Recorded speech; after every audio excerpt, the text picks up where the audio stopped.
En estos días el Frente Amplio tiene en su agenda varios asuntos complejos.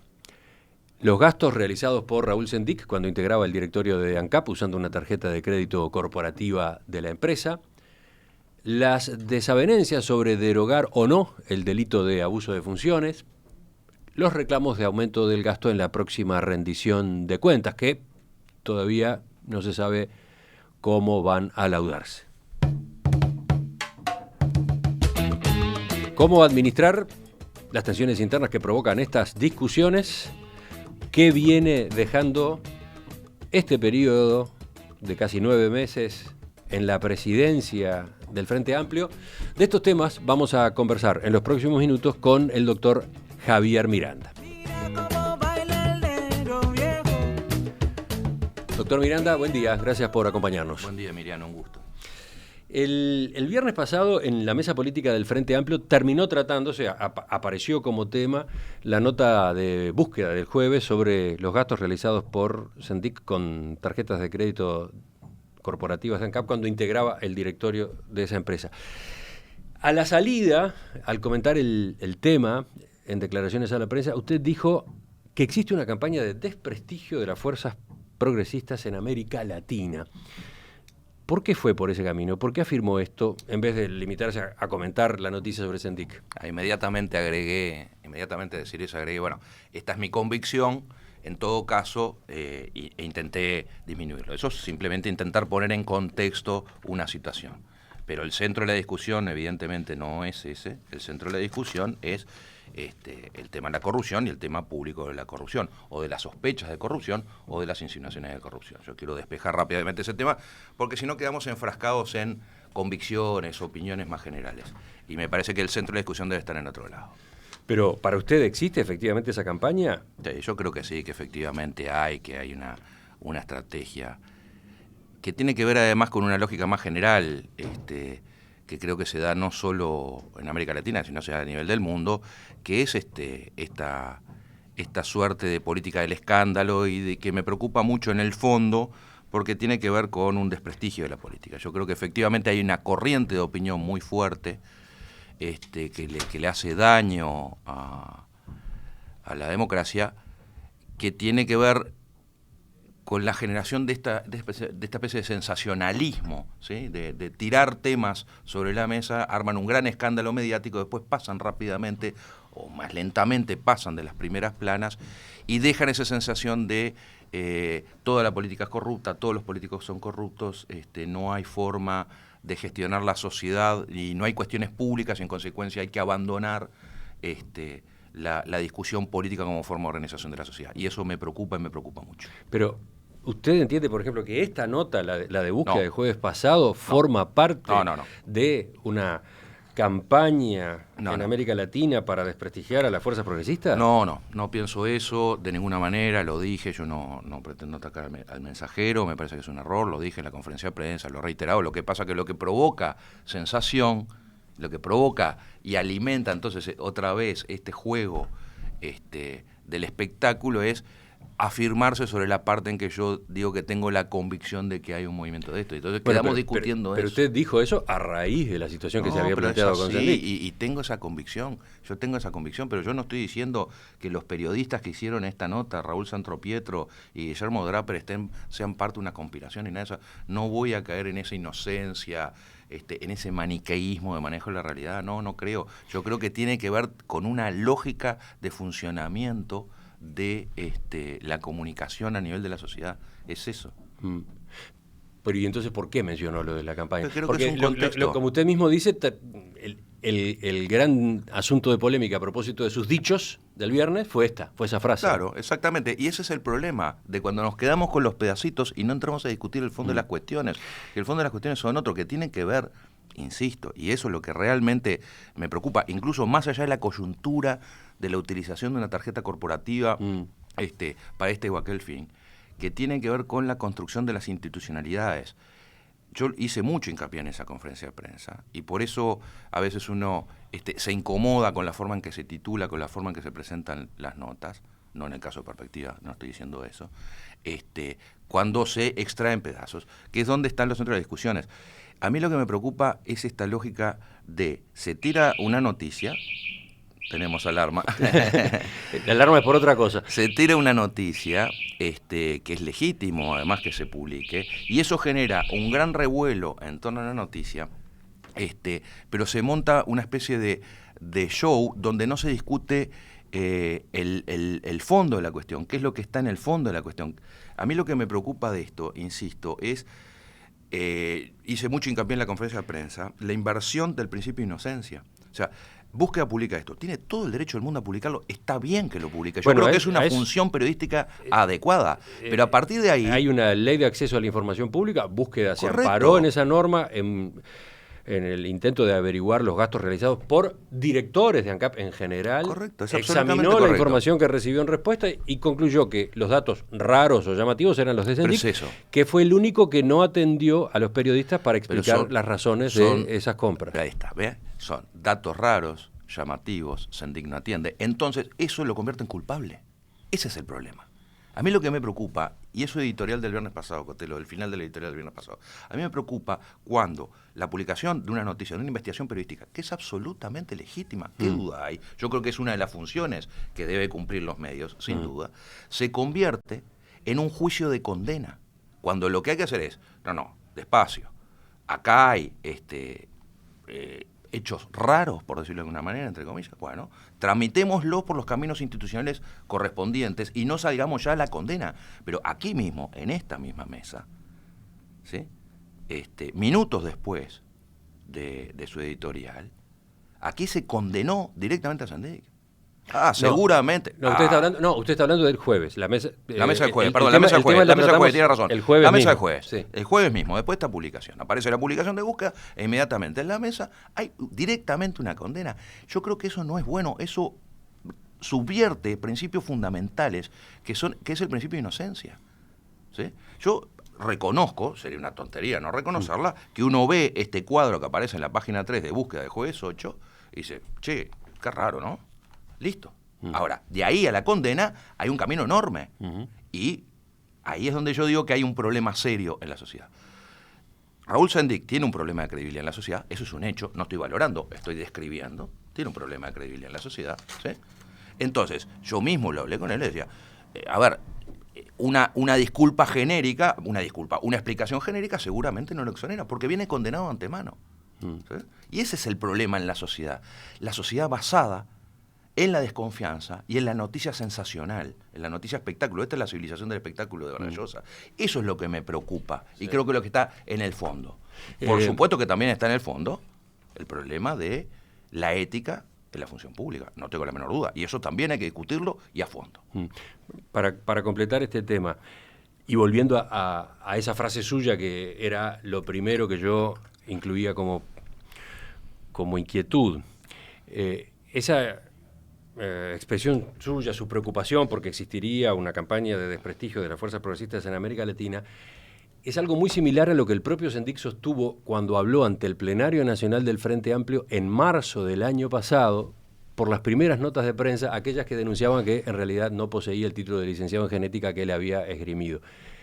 Se colocó en víctima de una campaña de destrucción que dijo que habría sido pergeñada por partidos de la oposición y por algunos medios de comunicación, en el marco de una embestida regional que estaría afectando a varios gobiernos de la izquierda de América Latina. El plenario lo respaldó. Sí, fue un error del plenario. Sostuvo algo...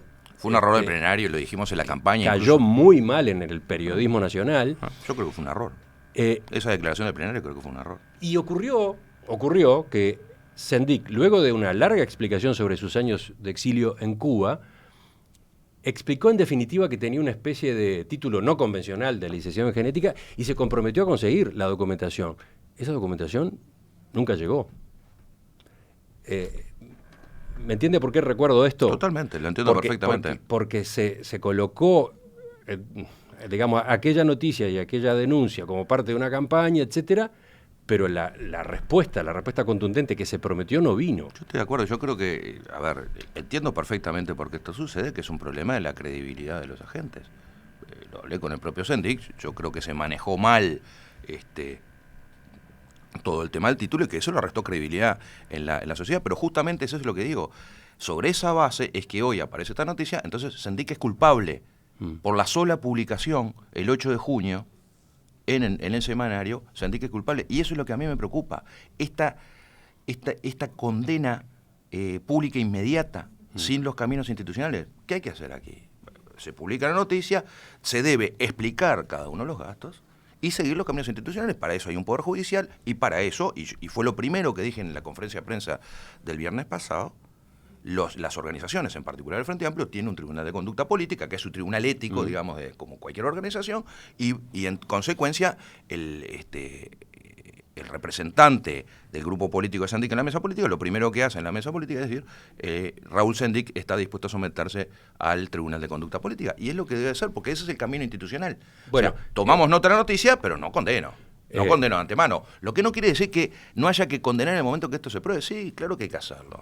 Usted destacó el gesto, la disposición de Sendik a presentarse ante el Tribunal de Conducta Política. Se quedaron con la conspiración internacional porque es la caricatura, porque eso tiene mucho más prensa y además me embreta a mí, me obliga a mí. Se embretó usted en todo caso. Está bien, pero porque digo una tirar opinión, esa frase. Está bien, sí, yo no digo que no, pero yo creo que hay que dar contexto en las noticias, pero no es el centro de la discusión. Ahora, a propósito de la decisión de Sendik, de esa que comunicó su representante en la mesa política, está bien que se presente ante el Tribunal de Conducta Política de Frente Amplio, es pertinente. Sí. Ahora, ¿no tiene que dar esas explicaciones en otros ámbitos? Organismos públicos, organismos de gobierno que integra o integró. Porque en definitiva estamos hablando de la gestión. Sí, seguramente sí, pero a ver, como director de ANCAP. Pero la explicación la debería dar ANCAP. O sea, esta es una tarjeta corporativa de ANCAP, ¿no? Entonces, ¿cómo se sabe esto? Se hace un pedido de información a ANCAP. Bueno, ahí está la información. ¿En qué se gastó cada una de las cosas? Aparece de las cuentas de la propia ANCAP. A ver, si entiendo la pregunta. No hay un juicio de jactancia, no existe un juicio de jactancia en materia penal. ¿No? ¿Qué es eso, perdón? Claro, el juicio de jactancia es cuando alguien me amenaza que va a hacer un juicio, me va a hacer un juicio, me va a hacer un juicio, entonces yo decido mover primero, y bueno, si usted me va a hacer un juicio, me tiene que hacer un juicio dentro de tal plazo, no me acuerdo ahora cuál era, eso estaba previsto en la vieja legislación procesal civil, y si usted no presenta el juicio, bueno, pierde la oportunidad de hacerlo, o sea, provoco, ante la amenaza de juicio, provoco que se me haga el juicio y ya está. No existe eso en materia penal, ¿sí? Ahora, yo creo que sí que hay que rendir cuentas de cada uno de estos gastos, porque efectivamente son gastos que llaman la atención, eso es indudable. Claro, pero a donde voy es a que da la impresión de que lo que se anunció por parte de Sendik no es suficiente. Falta la explicación en otros ámbitos. Mire el comunicado que emitió el Partido Socialista. El Comité Central del Partido Socialista sacó el sábado una declaración muy terminante. Dice: luchamos por la transparencia que exige analizar sistemáticamente tanto los aciertos como los errores cometidos sin margen para las excusas. Debemos ser implacables. Ser vacilantes o tener doble moral nos deslegitima y nos condena. La derecha lo sabe y por eso utiliza cualquier error o la tergiversación para acusar a nuestros gobiernos de corruptos. No le debemos permitir ni debemos dar margen a la mínima duda.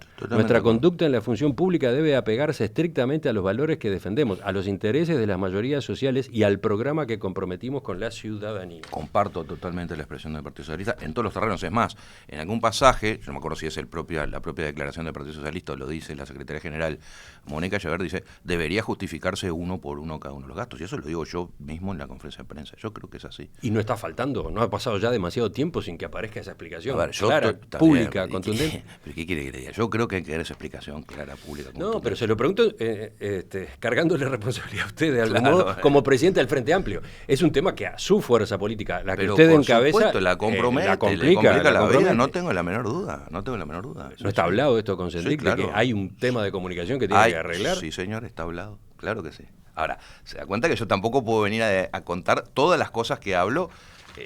Es evidente, ¿no?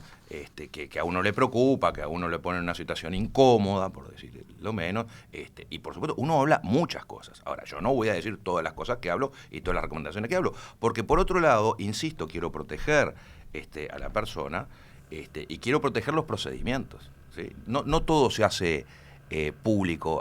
Hay otro lío acá que está pasando en la sociedad. Disculpen que me vaya a lo más abstracto.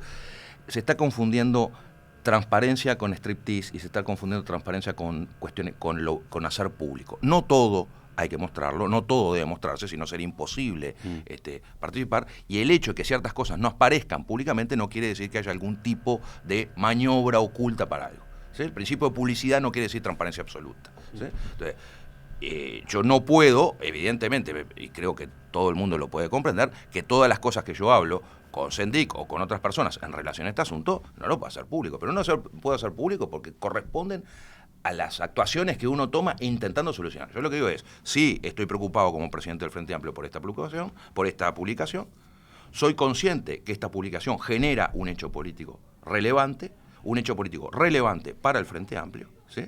Y que tiene que ver con cómo se comunica y cómo se resuelve esta situación. Eso por un lado. Y después dos cuestiones más de fondo que me parecen sustanciales, que es el tema de la ética en la política y de la política en la sociedad.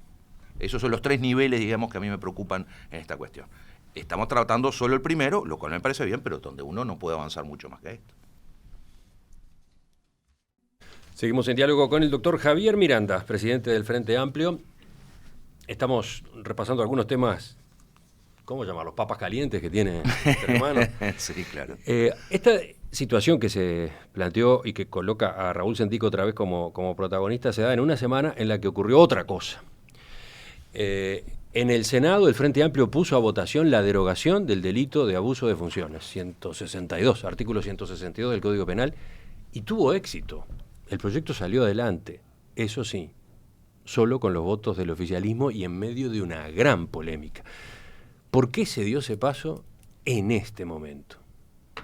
A ver, lo que pasa es que la pregunta ahí tiene otra premisa, que es, en el momento en que están sometidos a proceso Caloia y Fernando Lorenzo. También Zimmer, ¿no? Pero solo se habla de Caloia y Fernando Lorenzo. También Zimmer, el exintendente blanco de Colonia. Y eso es otra vez la suspicacia. Pero es que la desconfianza. Ese es el motivo por el cual se arma la discusión. Claro, y dentro del Frente Amplio mismo se entiende que fue políticamente inoportuno. Correcto. Pero por eso, otra vez la suspicacia es, el Frente Amplio promueve la derogación del artículo 162 del Código Penal porque en realidad quiere salvar a Caloia y a Lorenzo. Lo cual es imposible demostrar que no es así. Solo se puede, no es así. La promoción de la derogación del artículo 162 del Código Penal es porque el artículo 162 del Código Penal es una norma que debe derogarse, estamos todos de acuerdo, doctrina penalística, político, lo promovió Julio María Sanguinetti en su momento, lo promovió todo el mundo. Es evidente. Entonces, no hay duda que el artículo 162 debe eliminarse del Código Penal. Yo creo que en eso estamos todos de acuerdo. ¿Sí? Hay quienes entienden, y cada vez son más, que lo que debe es, en todo caso, modificarse. Bueno, no, pero modificar implica derogar el artículo. Yo tengo una alternativa para eso. Yo creo que hay que ir por el lado del artículo 19 de la Convención de las Naciones Unidas contra la Corrupción, es modificar el 162. Mire, la dinámica del Código Penal es, el artículo 153 habla de todos los delitos contra la administración pública. Peculado en el 153, peculado por aprovechamiento del error de otro en el 155... tráfico de influencia 158 bis, soborno 159, en fin, 160 fraude, 161 conjunción del interés personal y del público. O sea, normas para combatir la corrupción de los funcionarios públicos en el Código Penal hay más que suficientes. El artículo 162 del Código Penal establece un delito, una figura delictiva que no resiste el más mínimo análisis en términos de principio de legalidad. ¿Sí? Dice, abuso de funciones en casos no previstos especialmente por la ley. Ya ahí ya tenemos un problema, solo en el nombre. ¿Cómo puede haber un delito en un caso no previsto por la ley? Eso es una contradicción en sí misma. ¿Sí? El principio de legalidad dice no hay delito sin una tipificación clara de la conducta prohibida. Pero después agrega, en la definición del delito dice actos arbitrarios, ¿sí?, con abuso de cargo. ¿Qué es un acto arbitrario? ¿Qué es abuso de cargo? Y esa es la flexibilidad, la vaguedad que tiene la formulación. En estos términos, el artículo 162 no debe mantenerse, de ninguna manera. Entonces, hay que eliminarlo. ¿Hay que sustituirlo por otro? Yo creo que sí, que vale la pena sustituirlo por el artículo 19 de la Convención de Naciones Unidas contra la Corrupción, del cual el Uruguay es parte. Bueno, y sacó el problema. De eso hablaba el diputado del PVP, Carlos Coitiño, que no está de acuerdo con la derogación. Él decía, Uruguay debe cumplir con la Convención de Naciones Unidas contra la Corrupción, somos firmantes, ley 18.056. Exactamente. Y en el artículo 19 se recomienda sobre el abuso de funciones, incluso con un texto orientativo distinto al que está vigente en nuestro país. Sí, totalmente. Lo tengo aquí delante, dice exactamente, el abuso de funciones o del cargo, es decir, la realización u omisión de un acto en violación de la ley, evidentemente tiene que ser en violación de la ley, con el fin de obtener un beneficio indebido para sí mismo o para otra persona o entidad. Yo creo que esto es una definición razonable. Esta es la cuestión de fondo sobre el abuso. Ese es el contexto. Pero después viene la oportunidad política. El camino que se sigue es, en este momento y a las apuradas, porque ese es uno de los puntos. ¿Por qué a esta velocidad, como se produjo, la derogación, lisa y llana, porque lo que ocurrió en el Senado fue derogación, no fue cambio por otro texto? Mire, yo creo que más de uno está festejando, más de uno que no votó en la Cámara, en el Senado, está festejando que se haya votado, le hacen pagar el costo al Frente Amplio. Acá lo que está en cuestión es la cuestión de la oportunidad por la suspicacia de que esto se hace para. Yo le insisto, no hay forma. Uno no tiene forma de defenderse, no tiene forma de probar hechos negativos. Yo no puedo probar que esto se hizo para no tal cosa. No puedo probar mis motivos. Yo lo que puedo hacer es afirmar, mire, no se hace, la derogación del 162 no se hace para proteger a esta otra persona, pero no tengo forma de demostrar que sí. Bueno, pero lo otro que llama la atención y que me hace preguntarle por qué de esta manera y en este momento es la forma como se procesó el asunto dentro del Frente Amplio, de la que hablaba justamente el diputado Coitiño cuando lo entrevistamos al día siguiente de mañana temprano acá. Él decía, el proyecto lo empuja la bancada de senadores del Frente Amplio, se vota en la Cámara Alta, pero la bancada de diputados no es consultada. Y agrega, tampoco se trata de manera orgánica en el Frente Amplio. Yo creo que ahí hay un error, yo creo que ahí hay un error serio. No, eso es un error político, no puede ser. Eso es raro, ¿no? No es raro, es un error político enorme, pero es un error político importante por esto. Apruebo en Senado, es notorio que me arma una polémica política, ¿sí? Pero además, ahora tiene que pasar a otra Cámara, y no tengo los votos en la otra Cámara, porque mis propios compañeros, el PVP, la Liga Federal, y el diputado de la 738, no están dispuestos a votarla. Entonces, me parece un error político haberlo votado en Senado sin tener la seguridad de que lo puedo sacar también en diputados y además sabiendo que va a tener esta polémica. Ese es un error, evidentemente, es un error político. ¿Y cómo se entiende semejante cosa? ¿Está funcionando mal el Frente Amplio?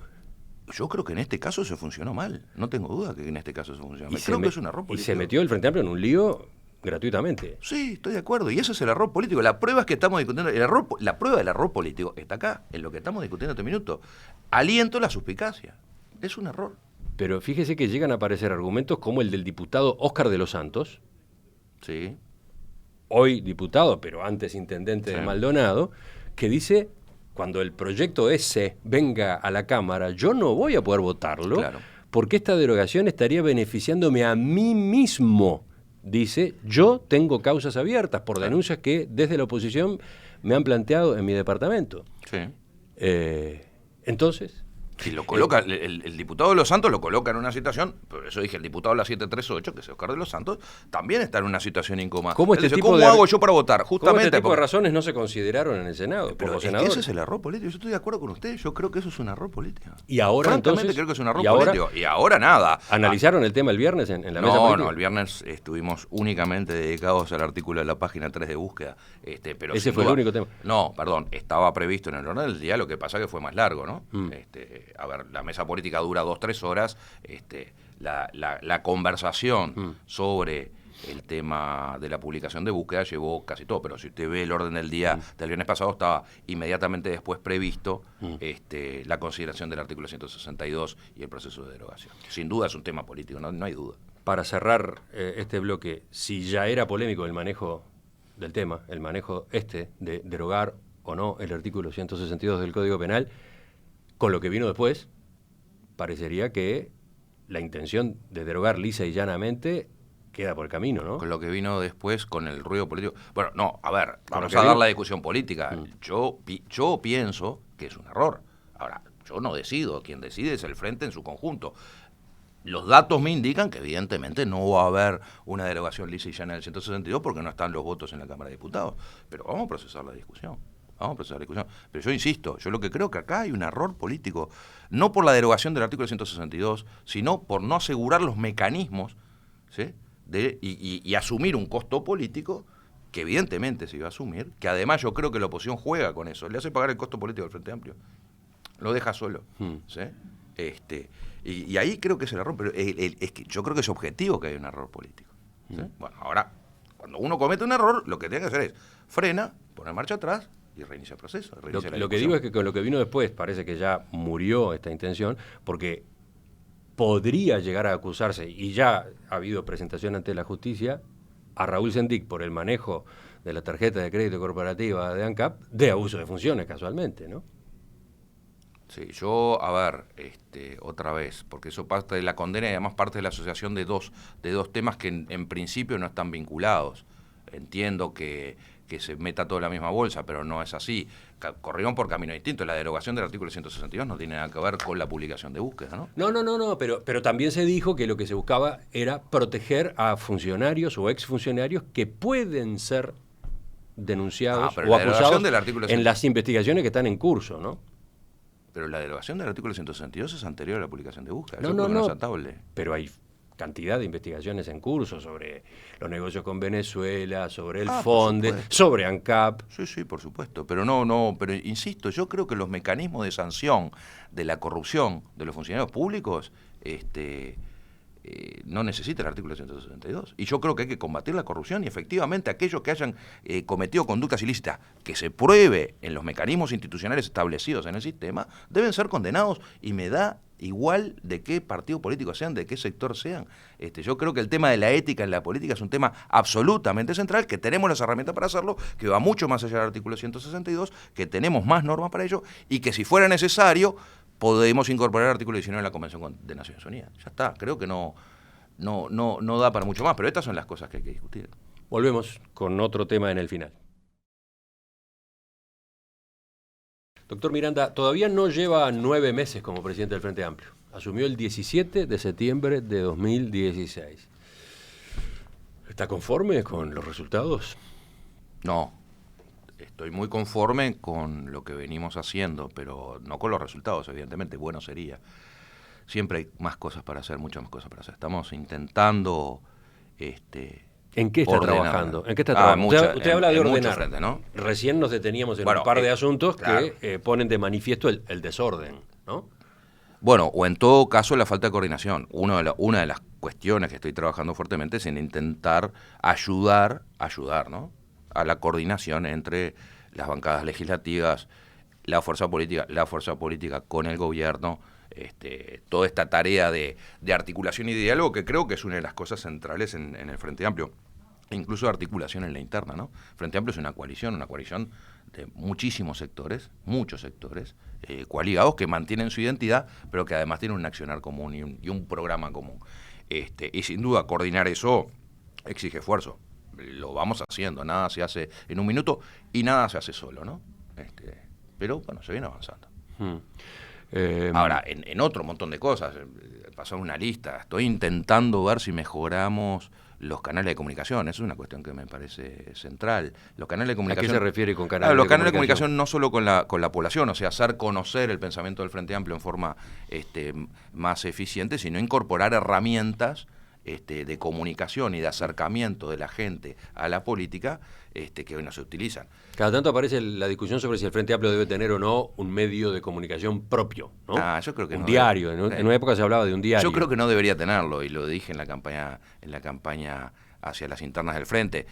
Yo creo que no, los medios partidarios no son creíbles. El diario El País no es creíble, es un medio partidario totalmente sesgado, entonces pierde credibilidad, no sirve para informar. No, yo lo que creo que hay que es tener mejor diálogo con los medios, transmitir mejores noticias. Pero cuando hablaba de comunicación en general decía, nosotros tenemos un bajo nivel de participación en las democracias. En Uruguay se ve menos.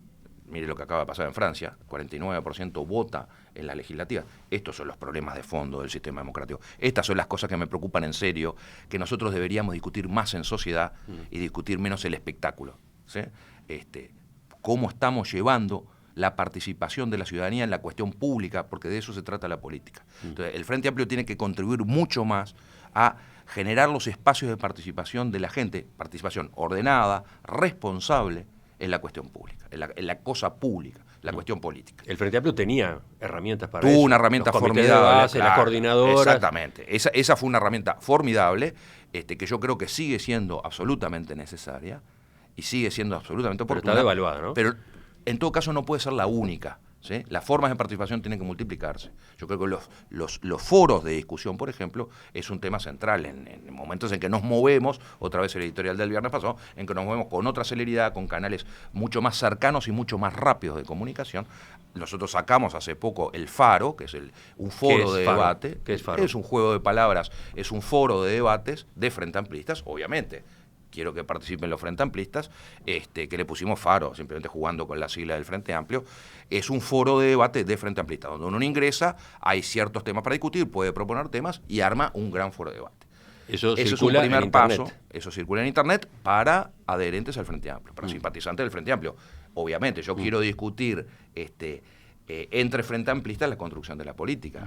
Por supuesto que después, como Frente Amplio, discutas a la sociedad. Pero en principio la discusión interna es entre Frente Amplistas. Esa es una. Ahora, ese es un ámbito que no resuelve. No, justamente.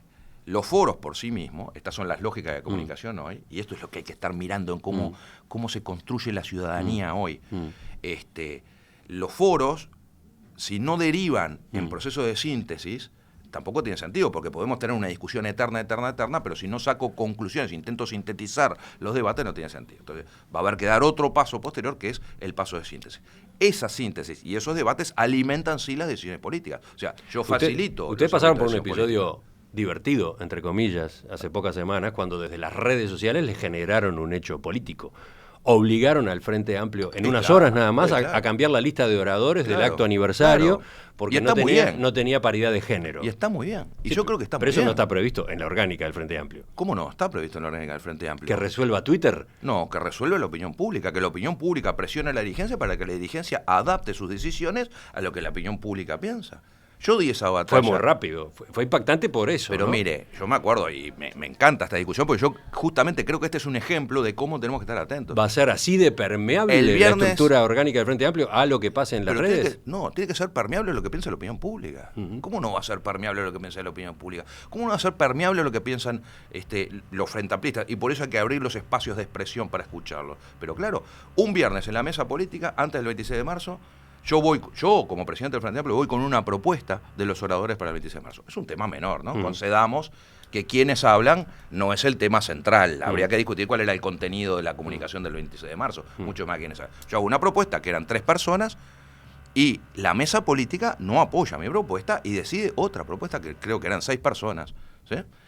Donde además no había equilibrio de género. Eso provocó la reacción adentro de los Frente Amplistas. El lunes siguiente en el secretariado se revisó la decisión. Eso está muy bien. Yo creo que está muy bien. ¿Por qué? Porque evidentemente la discusión de la mesa política no estaba reflejando el sentido de los Frente Amplistas. ¿Y cómo no vamos a estar permeables a lo que piensan los Frente Amplistas?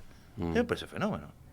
Entiendo el análisis, pero implica un desafío importante en materia de, no sé, de reglamentación de ese vínculo entre los órganos del Frente Amplio y la opinión pública, las redes. Pero a ver, ¿cuál es la vocación de cualquier partido político? Debiera ser, no elitista, no aristocrático.